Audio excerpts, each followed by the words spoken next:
মানকসুর বড়া এভাবে একদিন হলেও যদি বাসায় বানিয়ে খান একদম প্রেমে পড়ে যাবেন, কথা দিচ্ছি। আসসালামু আলাইকুম, হ্যালো এভরিওয়ান। সবাই কেমন আছেন? আশা করছি সবাই অনেক বেশি ভালো আছেন। আলহামদুলিল্লাহ আমিও ভালো আছি। তো মানকসু বড়া বানানোর জন্য আমি এখানে কিছুটা মানকসু খোসা ছাড়িয়ে নিয়েছি।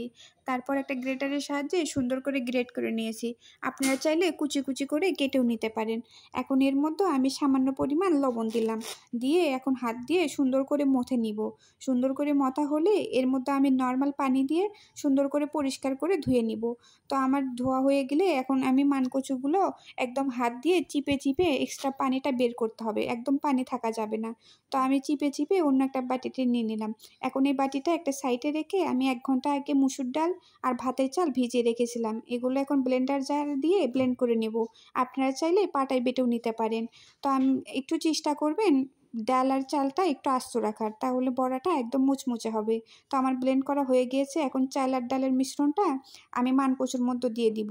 এখন এর মধ্যে দিয়ে দিলাম আদা রসুন বাটা, কাঁচামরিচ কুচি, পেঁয়াজ কুচি, 1 চামচ লবণ, 1/2 চামচ হলুদ গুঁড়া আর সামান্য পরিমাণ লাল মরিচ গুঁড়া, কারণ আমি কাঁচা ঝাল দিয়ে দিয়েছি তাই জন্য অল্প একটু দিলাম।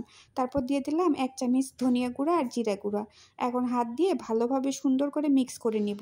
মিক্স করে নিয়ে এগুলো ভাজতে চলে যাব। সচরাচর বাসায় মানকচু আনলে অর্ধেক খাওয়া হয় আর অর্ধেক নষ্ট হয়ে যায়, ফেলে দিতে হয়। কারণ এই মানকচুটা আমার বাসায় কেউই পছন্দ করে না। তো এবার ভাবলাম একটু বড়া বানিয়ে দেখি কেমন লাগে।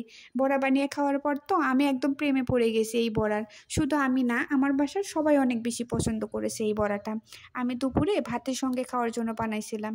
দুপুরে খাইতে গিয়ে দেখি একটা বড়াও প্লেটে নাই, সব এমনি এমনি খেয়ে শেষ হয়ে গিয়েছে। এত বেশি মজা লেগেছে এই বড়াটা। তো আপনাদের সাথে কথা বলতে বলতে আমি একটা প্যানে তেল দিয়ে সুন্দর করে বড়ার সাইজ করে বড়াগুলো দিয়ে দিয়েছি। তো আমি এখন বড়াগুলো সুন্দর করে উল্টিয়ে পাল্টিয়ে ভেজে নিচ্ছি। তো আপনারা চেষ্টা করবেন চুলার হিটটা একদমই মিডিয়ামে রেখে বড়াগুলো ভাজতে, কারণ চুলার হিটটা যদি হাই হিটে রাখেন তাহলে বড়াগুলো একদম পুড়ে যাবে, খাইতে স্বাদ লাগবে না। তো আমি একদম মিডিয়াম হিটে রেখে বড়াগুলো উল্টিয়ে পাল্টিয়ে সুন্দর লাল লাল মুচমুচে করে ভেজে নিলাম। তো আমার ভাজা হয়ে গিয়েছে, এখন আমি বড়াগুলো একটা প্লেটে উঠিয়ে নিলাম। তো আমি সেম প্রসেসে আমি বাকি বড়াগুলো প্যানে একটা একটা করে দিয়ে সুন্দর করে ভেজে নিব। তো আমার বড়াগুলো এভাবে একটা একটা করে দিয়ে দিচ্ছি। তো আমি দেওয়া হয়ে গিয়েছে, এখন সুন্দরভাবে উল্টিয়ে পাল্টিয়ে আবারও সুন্দর করে মুচমুচে করে ভেজে নিব। তো আমার বড়াগুলো ভাজা হয়ে গেছে, এগুলো আমি এখন উঠিয়ে নিব একটা প্লেটে। তো সুন্দর করে উঠিয়ে নিলাম। তো আপনারা চাইলে আমার এই রেসিপি ফলো করে বাসায় বানিয়ে খেয়ে দেখতে পারেন। আপনার বাসায় সবাই প্রশংসা করবে আপনার এই বড়াটা বানানোর জন্য। তো আমার এই রেসিপিটা কেমন লেগেছে অবশ্যই কমেন্টে জানাবেন। যদি ভালো লেগে থাকে অবশ্যই লাইক কমেন্ট এবং আমার পেজটা ফলো করে সাথেই থাকবেন। তাহলে আমি এরকম সুন্দর সুন্দর রেসিপি দেওয়ার সাথে সাথেই আপনার কাছে নোটিফিকেশন চলে যাবে।